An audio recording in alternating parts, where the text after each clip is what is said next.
Friday, about 25 of us from UT Southwestern made the long trek to UT Arlington for the Texas Health Informatics Alliance annual symposium. There was a good crowd that included researchers, operations leaders, and industry. I gave a talk, and our own Estefany Gorduno-Rapp gave a great lightning talk about building and evaluating a system for communicating critical findings from radiology exams. The topic of the conference was responsible use of AI in healthcare. In my talk, I emphasized the need to think about the system the AI will be embedded into before you even start building your AI tool, and asking questions beyond the performance of the AI model. I want to share 4 themes that I heard. First, spend the time up front to define the problem clearly and determine whether AI is the right solution to the problem. I shared my experience developing an application called Knowledge Author. I love this project, but it went the way of many funded research projects. I got grant funding, and I wrote several papers about it, and I built a tool, but nobody ever used it. I didn't do my due diligence in providing evidence that I was solving a real problem or that this was the best solution to that problem. Marion Ball is a luminary in our field, and she hosted the meeting this year. She touched on this in her closing remarks when describing a story her father told her about Max Planck's receiving the Nobel Prize for Physics in 1918. He was asked by the press, "Dr. Planck, how in the world did you come about to completely transform the whole world of physics?" And his answer is one that we should all learn from, and that was, in the correct formulation of the question lies the key to the answer.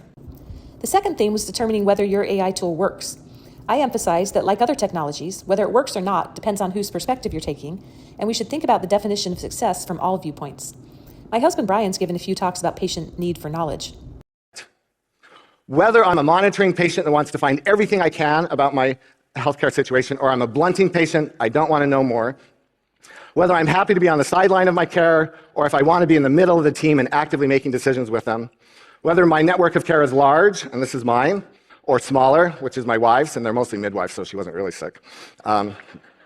We're all given the same limited health information tools. One of the speakers challenged us to think about whether we're building AI tools for all patients or just the digitally fluent. Hi, I'm Karina Lupercio. Thank you for the opportunity to share my work with you. As healthcare becomes more digital, we need a system that doesn't leave anyone behind.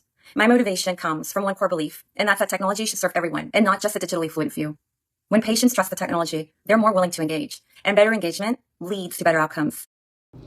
She's working on a practical solution to help patients better interact with healthcare information and systems.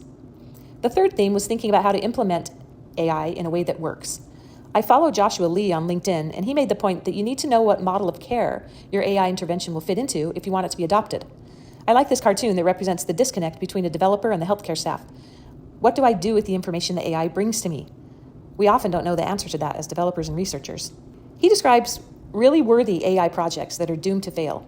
Building an AI prediction model without a clinical protocol for staff on what to do with the insights, collecting data from wearables and remote monitoring tools without a reimbursement model or staffing model, and collecting social determinants of health without resources to address the issues you find. Finally, what are the regulations we need to think about? The FDA is just the beginning when it comes to AI. Nora Fox from the Texas eHealth Alliance said the real solution to technology implementation lies in governance and decision-making. She walked us through the AI and informatics legislation outcomes from the Texas 2025 legislative session. A few highlights. What started as the desire to outlaw manipulation of people with AI was luckily refined to not allow social scoring, analysis of images to identify people without consent, and to require disclosure of AI when interacting with consumers, with some exceptions for healthcare. An AI regulatory sandbox program will be launched so that people can test AI that's designed to benefit consumers or the public. You now know our 3 huskies, but you haven't yet met my daughter's 3 dogs, who also moved to Dallas. Sasha was rescued by Claire from the streets of Jacksonville, Florida. She has the biggest smile and loves sunbathing in the Dallas heat.